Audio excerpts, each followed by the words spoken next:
Forever 21 is set to close all of its stores in the U.S. soon. The company filed for bankruptcy for a second time over the weekend. In the filing, Forever 21 said it is struggling because of increased competition from foreign retailers. A lot of young people are turning away from fast fashion altogether, realizing that cheaply made, disposable clothing is bad for the environment. Fast fashion is always going to fail. I think it's high time that businesses and fashion brands are held accountable for their impact on the environment. I know H&M has had their struggles too. The company filed for bankruptcy for a second time over the weekend. In the filing, Forever 21 said it is struggling because of increased competition from foreign retailers of fast fashion. Think of Shein, Temu. What if I told you the biggest rise and fall in retail history started at a gas station? It is 1981. A guy named Do Won Chang just moved to America from South Korea. He has almost no money and speaks barely any English. He works 19 hours a day just to survive. He cleans offices, he makes coffee, but mostly he pumps gas.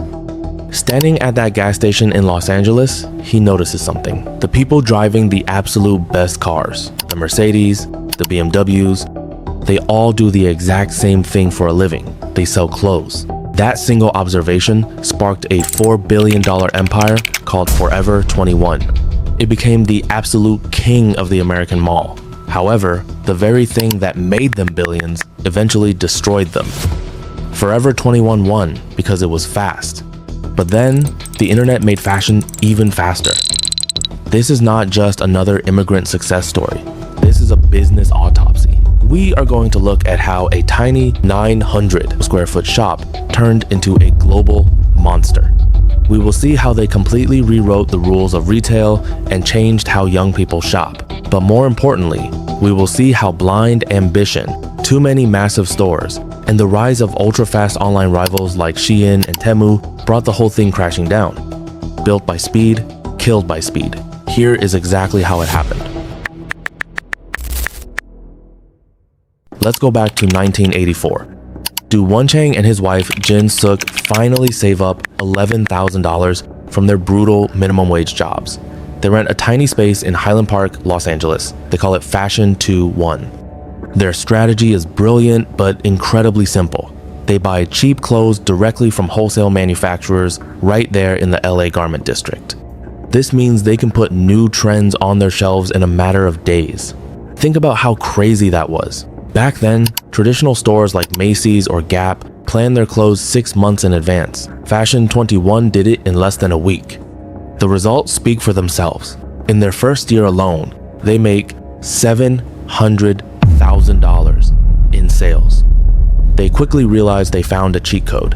Young people want the newest styles immediately, and they want them cheap. Long-lasting quality does not matter to a teenager. Speed matters. They changed the name to Forever 21 and started expanding. They open new stores every 6 months. They move out of strip malls and start taking over the big indoor shopping malls across America. They do not spend money on massive marketing campaigns. They do not hire expensive celebrity designers. They just watch what is popular on the runway, copy it incredibly fast, and sell it for under 20 bucks. However, this aggressive speed is a double-edged sword. As they start opening massive, multi-level stores worldwide, the cracks begin to show. The mall culture they rely on so heavily is about to die, and a much faster, much cheaper competitor is waking up on the internet.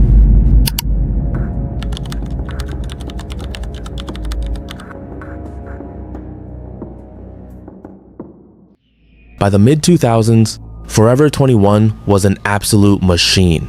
They were opening stores at a terrifying pace. If a style was popular on a Friday night in New York, Forever 21 had a cheap copy of it on shelves across the country by the next Thursday. Teenagers went to the mall every single week because they knew the inventory would be completely different.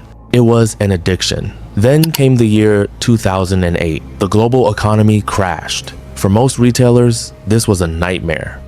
Major department stores like Mervyn's, Sears, and Saks started going out of business left and right. They left behind massive, empty buildings in the best parts of every mall. But where others saw a crisis, Do Won Chang saw an opportunity. He decided to go on a massive real estate shopping spree.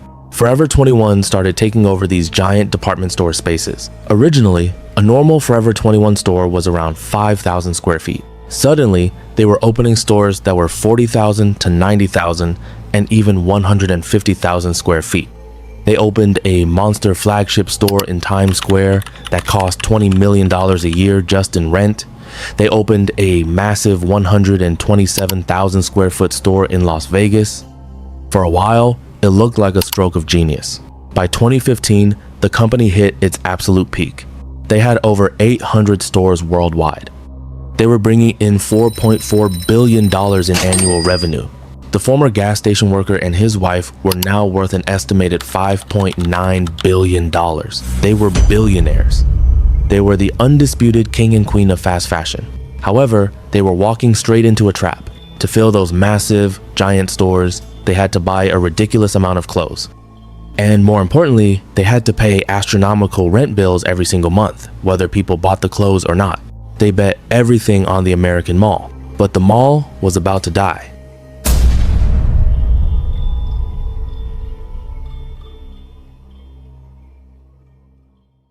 The problem with building an empire on speed is that you can never slow down. If you miss a single step, the whole thing runs you over. Around 2016, a massive shift happened. Teenagers stopped hanging out at the mall. Instead, they were hanging out on their phones. Shopping moved online. But Forever 21 completely ignored the internet. They invested almost nothing into their website or their app.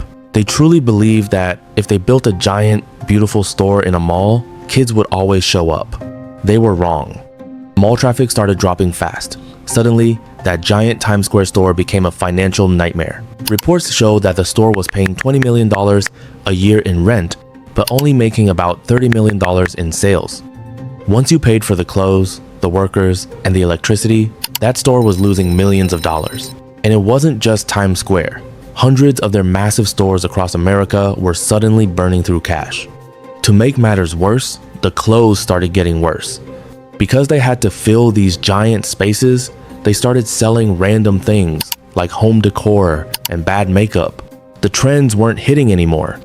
If a fast fashion brand misreads what teenagers want, they get stuck with millions of pounds of cheap plastic clothes that nobody will buy. Forever 21 was drowning in inventory they couldn't sell and rent bills they couldn't pay. However, the competition wasn't waiting around. The internet didn't just replace the mall. It created a completely new kind of monster. A monster that made Forever 21 look incredibly slow.